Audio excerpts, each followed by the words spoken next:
Hello friends, once again welcome to the VLSI design course. So in previous lecture we have seen the overview of the various VHDL modeling styles. So today we'll see some few examples of data flow modeling, VHDL examples, how it is used and how it is written.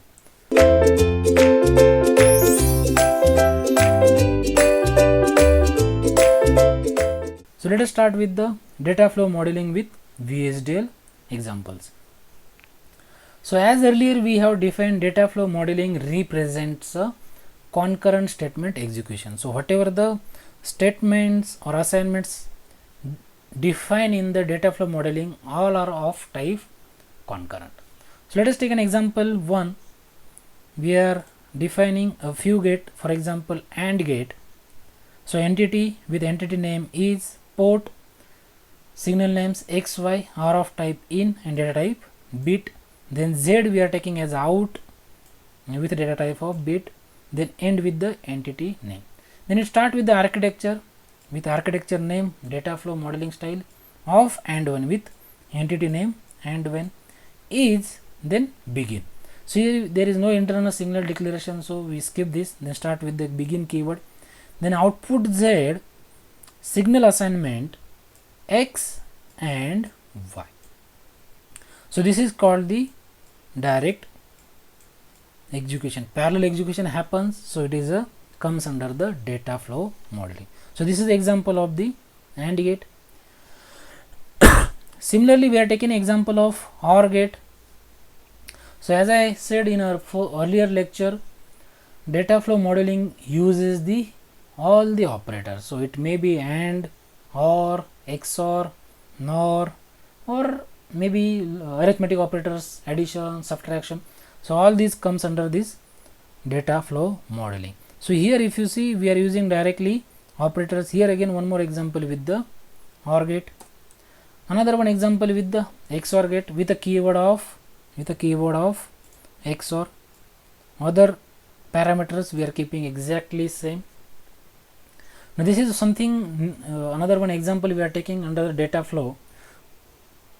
So the logical diagram of my model is one AND gate, here one NOT gate having input C, then both the outputs, this C output is given to another one OR gate, and ANDing of A and B is given to this OR gate. Output of OR gate, then further it is inverted and given it to the output Y. So for this logical diagram, let us say we have to write a VHDL code using a data flow modeling. So let us start with the entity combination circuit 1 with a signal port declaration signal A, B, C are of type in with data type of standard logic. A, B, C are my inputs, Y is output, so Y is declared as out with data type standard logic and end with the entity name. Then architecture with a name, architecture name is data flow of entity name is combination comb1 is. Then again keyword begin.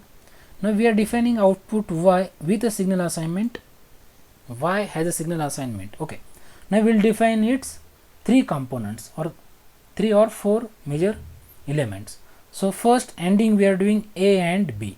So once we do A and B, this output, let us take example, suppose this I am considered as a P, just for understanding. So this represent, let us say P, then this P or with the not of C. So this not of C, let us take this as a Q, this as a Q. Just this is for understanding, we are not declaring it as a separate, or there are various methods to write this logical circuit program. So ultimately A and B I represented as a P, not of C represented as a Q. This we are doing a ORing. So P or Q, its output then further inverted. It is further inverted. So not of P or Q, or ultimately not of A and B or not of C. This